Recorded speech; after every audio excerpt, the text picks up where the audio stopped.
semuanya. Terima kasih atas kehadirannya. Baik, sebelum kita mulai, saya mulai dengan perkenalan diri dulu.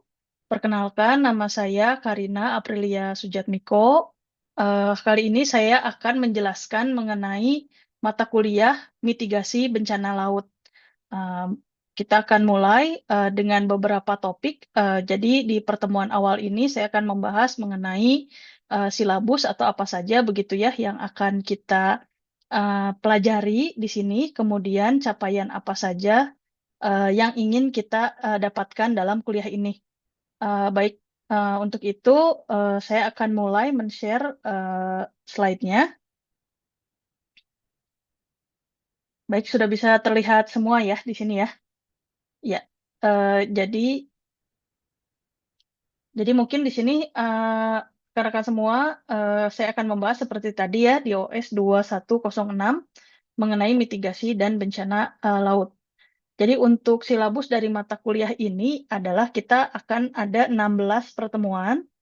Di pertemuannya itu yang dibahas mengenai adalah hazard atau bahaya, kemudian ada kajian mengenai kerentanan, ada tentang capacity atau ketahanan, kemudian di resiko bencana dan mitigasi bencana laut.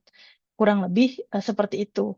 Jadi nanti di ujian tengah semester Anda akan melakukan ujian tulis dengan topik mengenai hazard dan kerentanan. Kemudian untuk di tugas akhirnya akan ada dua penilaiannya.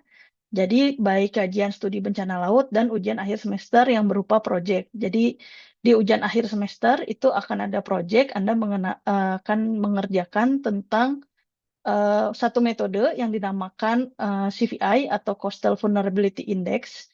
Jadi di sana akan melihat mengenai eh, bagaimana kerentanan dan dilakukan untuk mengurangi risiko bencana, begitu ya. Jadi ini subtopiknya ada beragam, baik mengenai hazardnya itu sendiri, tsunami, badai, kemudian ada mengenai kenaikan muka air laut, El Nino, La Nina. Jadi ada yang rapid onset disaster dan slow onset disaster, kemudian apa saja atau metode apa saja yang perlu kita lakukan untuk mengetahui karakteristik maupun tipe dari bahayanya. Kemudian kita akan belajar mengenai kerentanan, yaitu faktor kerentanan dan gambarannya seperti apa di Indonesia, baik dari antropogenik, yaitu manusia, ataupun dari naturalnya. Kemudian nanti kita akan belajar mengenai bagaimana semua hal tersebut menjadi sebuah yang dinamakan resiko bencana. Dan setelah kita mengetahui itu, maka kita dapat mengetahui tindakan mitigasi apa yang paling dapat dilakukan begitu ya. Jadi mungkin sebelum ini silahkan kalau ada yang mau bertanya begitu atau belum memahami bisa langsung kita diskusi ya. Oke, mungkin sebelum kita mulai ada yang mau ditanyakan dulu. Oke, kalau tidak ada kita masuk ya di sini. Baik, jadi mungkin yang pertama ini adalah hubungan antara hazard, vulnerability, dan disaster. Jadi yang pertama adalah kita punya kejadian bahaya. Jadi kalau di sini natural dan antropogenik, kemudian kita ada yang namanya kerentanan. Kerentanan adalah manusia, lingkungan, begitu ya. Nah, di sini kita misalnya ada bagaimana kalau misalnya A dan B itu tidak saling berhubungan, maka tidak terjadi bencana. Tetapi jika A dan B, jadi ketika ada bahaya, dia bertemu dengan kerentanan, maka akan terjadi bencana, begitu ya. Nah, di dalam bencana itu, kita akan belajar mengenai tipe bencana berdasarkan skala waktunya. Jadi ada yang dinamakan rapid onset atau cepat, ataupun slow onset atau lambat gitu ya. Mungkin kita mulai nih dari pertanyaan dulu ya. Saya ingin tahu nih, kalau untuk Rifa ya, kira-kira kalau rapid onset dan slow onset tuh bedanya di mana? Rapid onset dan slow onset ya. Jadi berdasarkan waktunya ya. Kalau tadi rapid itu cepat, slow onset itu agak lebih lambat. Kira-kira bencana apa sih yang termasuk dalam rapid onset? Mungkin dilihat dari waktunya ya Bu, waktu kejadian bencananya gitu. Iya, betul. Jadi kalau dari waktu kejadian bencana. Jadi kalau misalnya nih tsunami masuknya rapid atau slow onset tuh? Rapid Bu, Kalau misalnya kenaikan muka air laut, itu slow. Oke, betul ya. Jadi mungkin itu ya tadi ya ada yang rapid tuh adalah cepat, kemudian slow onset itu adalah lebih lambat ya. Jadi kita bisa lihat di sini tiba-tiba dia dalam skala waktu dia cepat, kemudian slow onset dia melambat ya. Nah, eh, kita akan mulai misalnya dengan rapid onset disaster ya. Tadi sudah dibahas begitu ya, bahwa ada natural hazard, ada anthropogenic hazard begitu ya. Jadi kalau natural hazard kita punya ada tsunami, kemudian ada siklon, ada storm surge, dan sebagainya. Kemudian untuk anthropogenic kita ada oil spill atau tumpahan minyak, ada marine pollution, plastic debris, ada juga kecelakaan kapal, ada juga bahkan mungkin kita bisa bilang ada deforestasi ya, jadi menimbulkan transport sedimen yang eh, cukup parah begitu. Nah, kalau untuk di sini yang rapid, untuk yang tsunami, ini nama lainnya kadang dinamakan seismic wave atau tidal wave.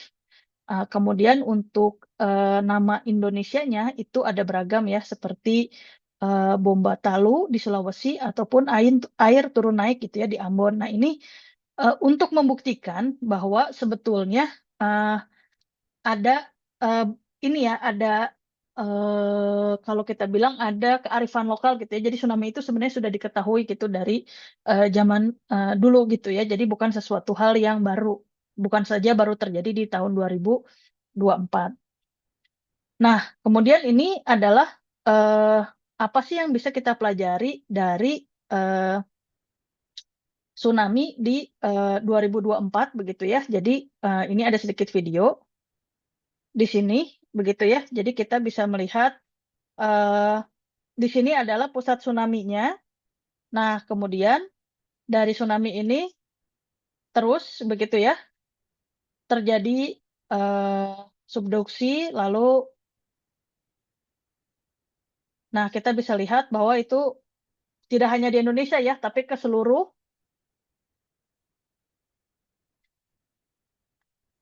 Ya, jadi ini kalau kita lihat di sini bahwa tahun 2004 itu adalah menjadi sebuah titik poin utama ketika terjadinya mitigasi bencana ya di Indonesia karena terjadi suatu kejadian yang sangat luar biasa bahkan untuk skalanya dunia begitu ya. Jadi di sini terhadap ada 220.000 kematian. Jadi ini sesuatu hal yang sangat besar begitu ya di 14 negara.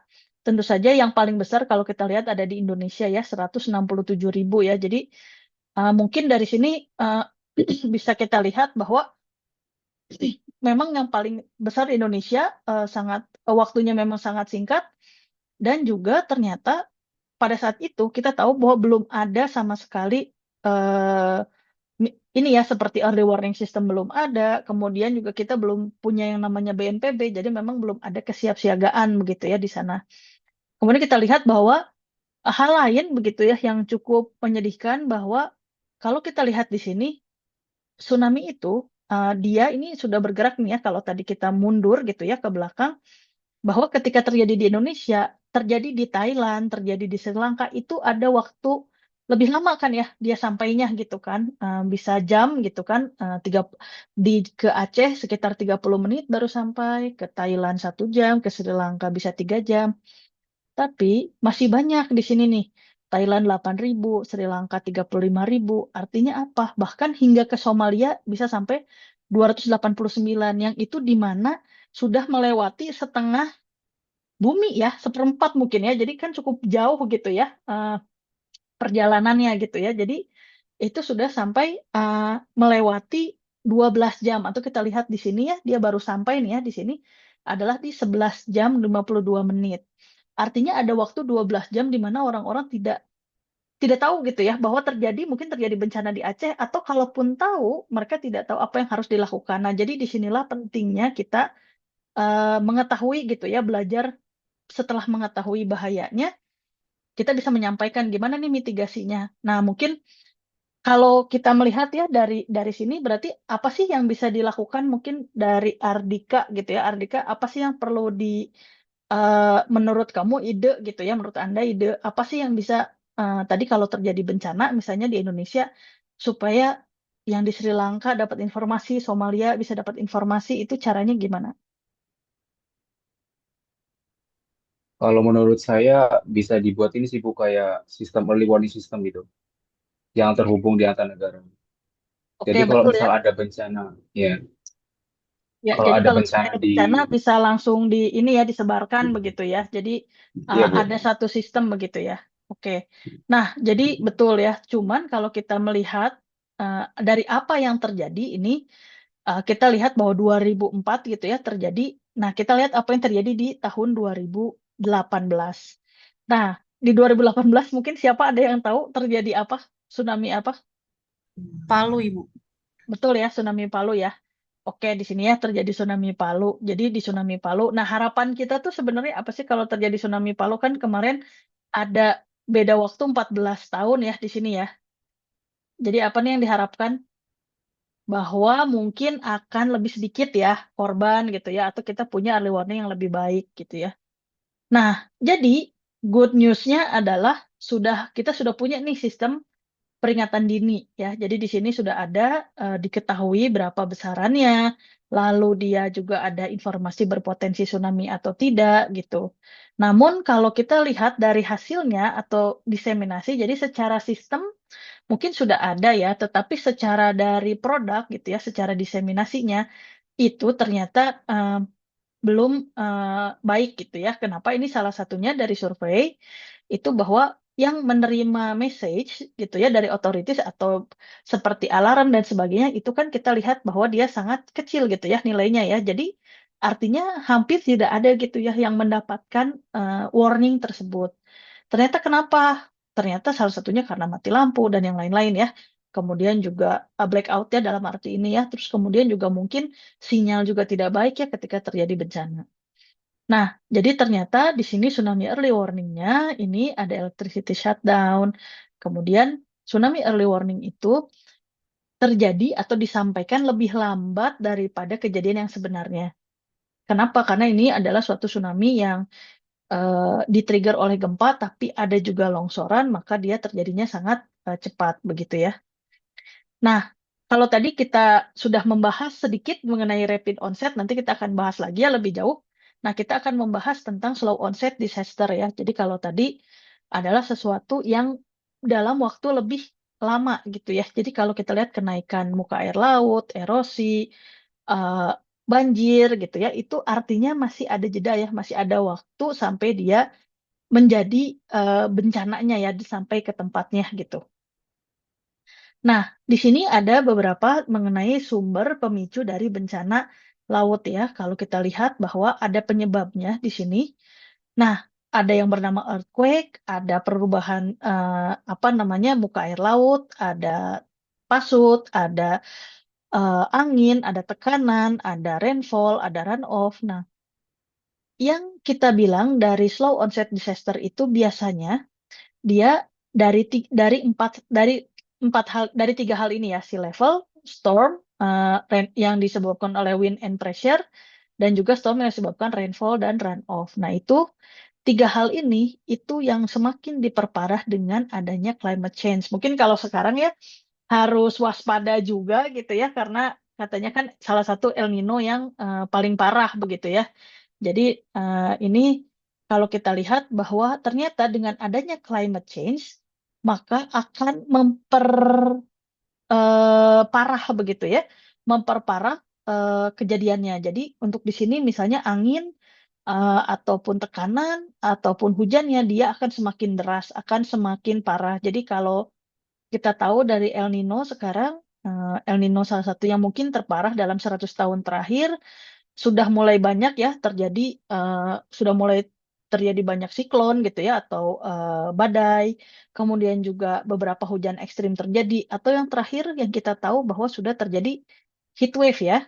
Ada yang tahu mungkin kejadian yang di Eropa gitu ya, cerita-cerita itu ya, banyak yang terkena heat stroke gitu ya di situ ya. Ah, jadi eh, seperti itu. Nah, ini sedikit apa sih yang menyebabkan kenaikan muka air laut ya?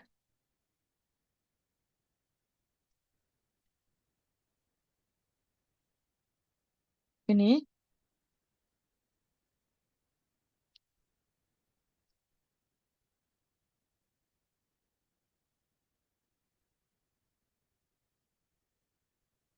ya.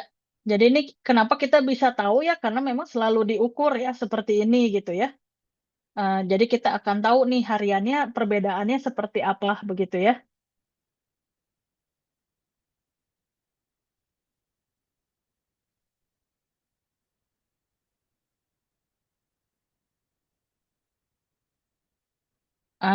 Oke. Sekarang pertanyaannya nih, Laila, mungkin kalau misalnya nih, tadi kan kalau lokalnya kita bisa ngitung menggunakan dari penggaris gitu ya, atau mungkin apa namanya garis ukur gitu ya, rambu ukur.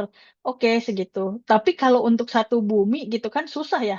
Eh, Mungkin ada metode yang kamu tahu bisa untuk mengukur gitu ya muka air laut secara cepat dan lebih luas. Atau di sini siapa yang bisa menjawab? Mungkin silahkan.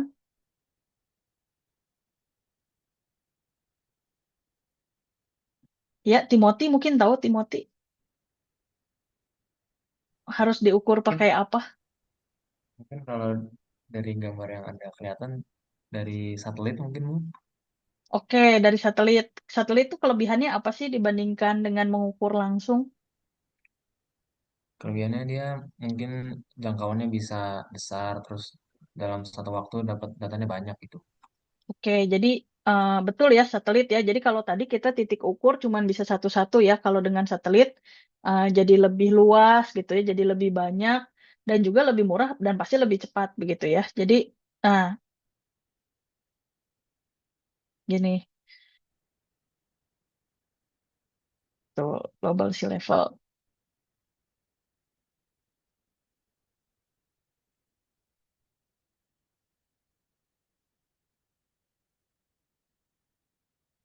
Jadi dari NASA 30 tahun, dari lokal sudah 100 tahun ya. Jadi di sini,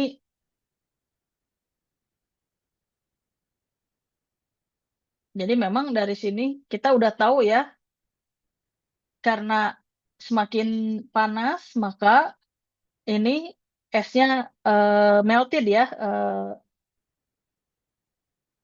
meleleh dan masuk ke laut.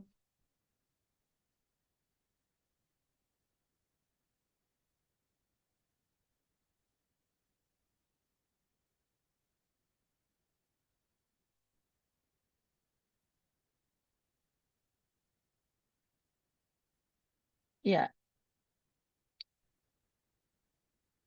Nah, jadi ini adalah kalau tadi kita lihat bahwa sebenarnya ini adalah fenomenanya. Jadi ini masih berupa bahayanya ya. Jadi tadi ada laut semakin panas, kemudian lagi juga eh, akhirnya ada salju yang meleleh, kemudian juga dia juga semakin panas maka semakin expand ya, semakin membesar gitu ya air laut. Nah, itu baru merupakan bahaya ya. Jadi belum menjadi sebuah bencana. Sebenarnya di sebuah bencana adalah ketika, kalau kita lihat di sini, nah kalau ada komunitas gitu ya di sana, nah itu berarti dia bisa menjadi banjir gitu ya.